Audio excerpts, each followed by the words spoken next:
कच्चा नहीं मिला, गोलंगी मिला। कब आएगी? पड़ सकता है कि कोई वीआईपी जा रहा है, भाई हमें क्यों रोक रहे हो? वेलकम दोस्तों, इस वीडियो में बात करेंगे इस वक्त सोशल मीडिया पर क्या वायरल चल रहा है।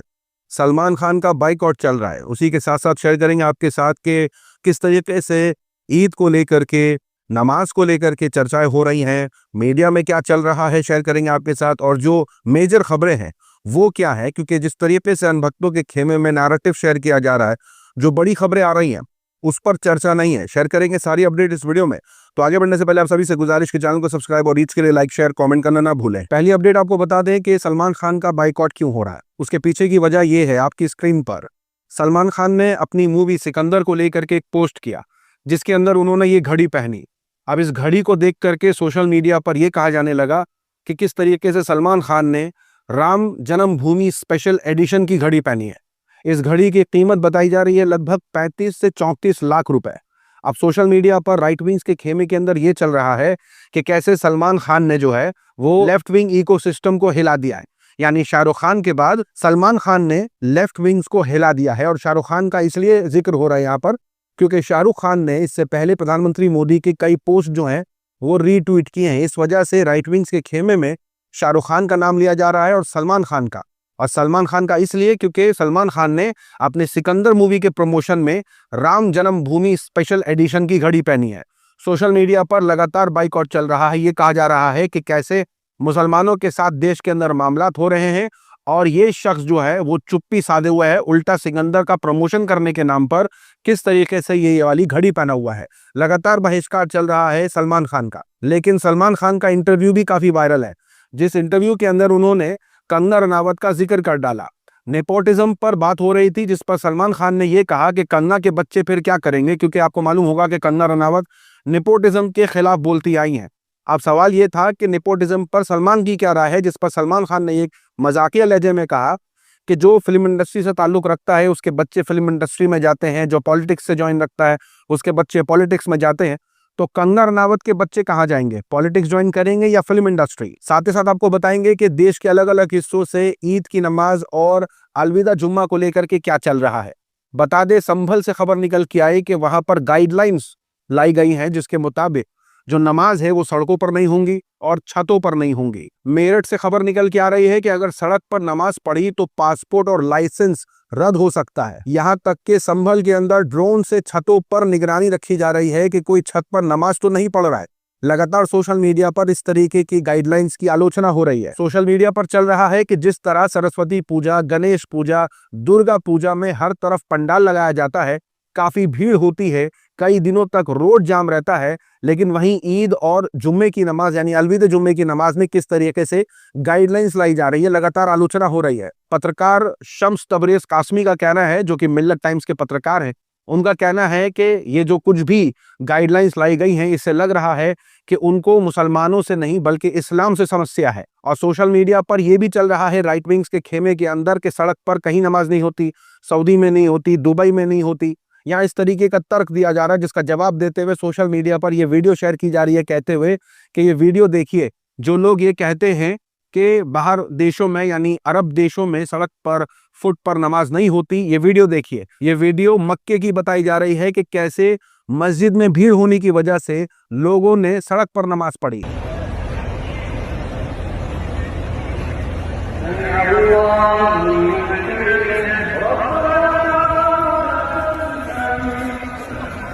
अब जिस तरीके की ये गाइडलाइंस निकल के आई है उसको लेकर के विपक्ष भी निशाना साध रहा है। कहा जा रहा है कि दुबई में मुसलमानों को गले लगाते हैं और अपने देश में मुसलमानों की नमाज पर रोक देते हैं। ये सौगाते मोदी है। इसी पूरे मामले पर जहां पर मेरठ पुलिस की तरफ से गाइडलाइंस निकाली गई है नमाज को लेकर के, इस पर मुनव्वर फारूकी का इंस्टा स्टोरी काफी वायरल है। मुनव्वर फारूकी ने लिखा है कि 30 मिनट की नमाज के लिए ये क्या अब कोई भी फेस्टिवल भारत के रोड पर नहीं होगा क्या? यहाँ पर पत्रकारों की तरफ से जिस तरीके से कटाक्ष किया जा रहा है, मैं उन पत्रकारों की बात कर रहा हूं जो पिछले कुछ दिनों से लगातार सरकार से सवाल पूछ रहे हैं, जिनमें से एक नाम प्रतिमा मिश्रा है। इस तरीके की गाइडलाइंस को लेकर के उन्होंने अपनी क्या रिपोर्ट में पेश किया, सुनिए। प्रशासन का तर्क है कि सड़क पर नमाज पढ़ने से रास्ता रुकता है, जिससे लोगों को दिक्कत होती है। वीवीआईपी रूट के समय भी कई बार 30 से 40 मिनट तक रास्ता ब्लॉक रहता है।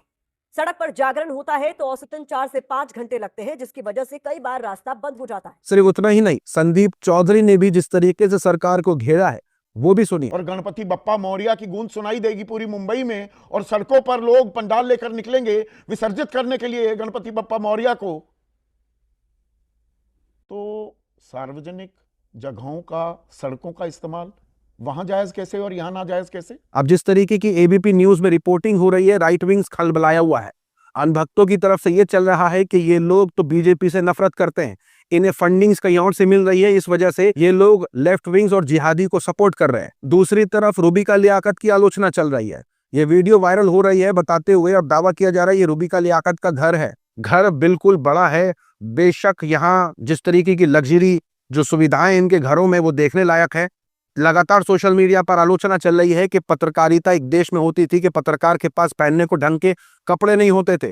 यहाँ जर्नलिज्म कैसे स्तर पर आ गई है, जहाँ लग्जरी लाइफस्टाइल बिता रहे हैं इस तरीके के पत्रकार। तो लगातार रूबिका लियाकत की जम करके फजीयत देखने को मिल रही है। साथ ही साथ बता दें कि वक्फ बिल को लेकर के क्या चल रहा है। आपको बता दें कि तमिलनाडु ने रेजोल्यूशन पास कर दिया है वक्फ अमेंडमेंट बिल के खिलाफ, और सरकार से भी मांग करी है कि वो इस बिल को विड्रॉ कर ले।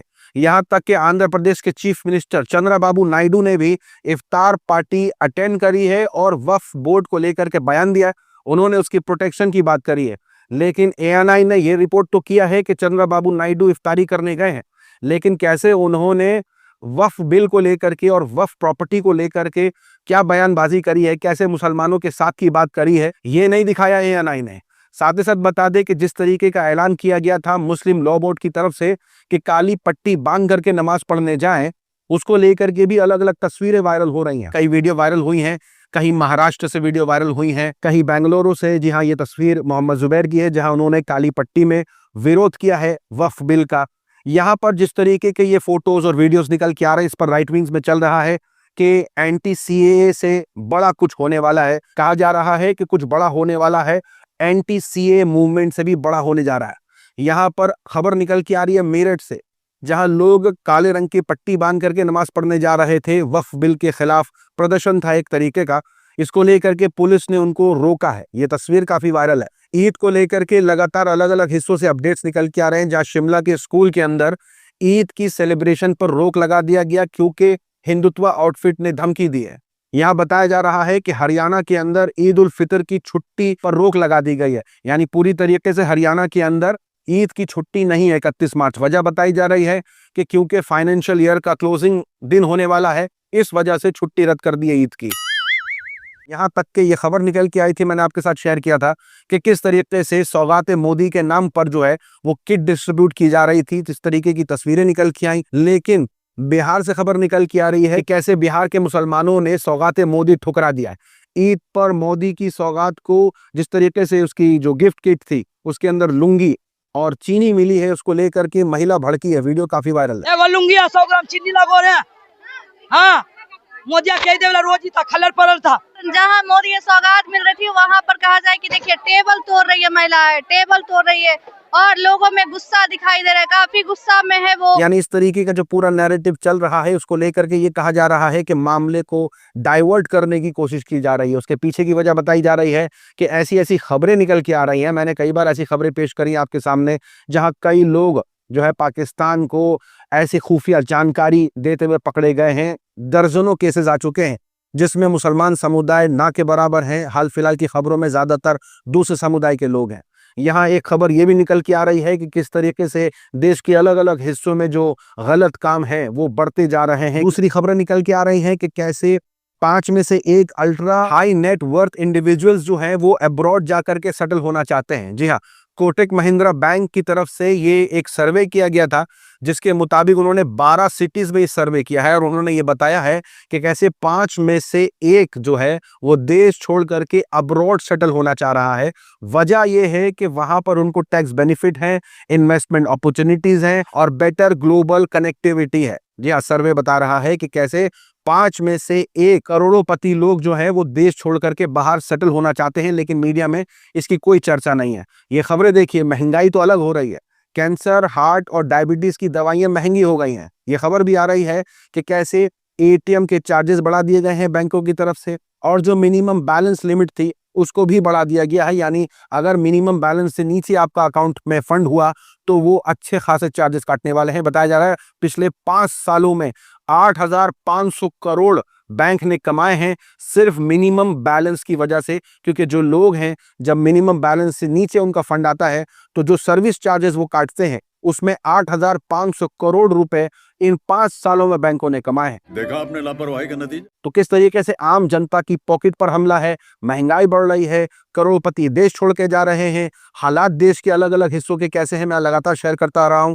और इस तरीके के मामलात को मीडिया ना डिबेट का हिस्सा बना रहा है, ना अनभक्त अपनी कॉन्वर्सेशन, ना हैशटैग का हिस्सा बना रहे हैं। लेकिन करना क्या है कि भाई ईद पर नमाज यहाँ होगी या नहीं होगी, और अलविदा जुम्मे की नमाज यहाँ होगी या नहीं होगी, कहीं ईद मनाया जाएगा, कहीं रोक लगाई जाएगी स्कूलों में, इस तरीके की खबरों पर सारी बहस देखने को मिल रही है। लेकिन जो असली मुद्दे हैं उस पर पूरी तरीके से मीडिया के अंदर, अनभक्तों के अंदर सन्नाटा है। आज की वीडियो में इतना ही। अपनी राय सुझाव कमेंट में जरूर बताएं। मिलूंगा आप सभी से अगले वीडियो में, तब तक के लिए अपना ख्याल रखें।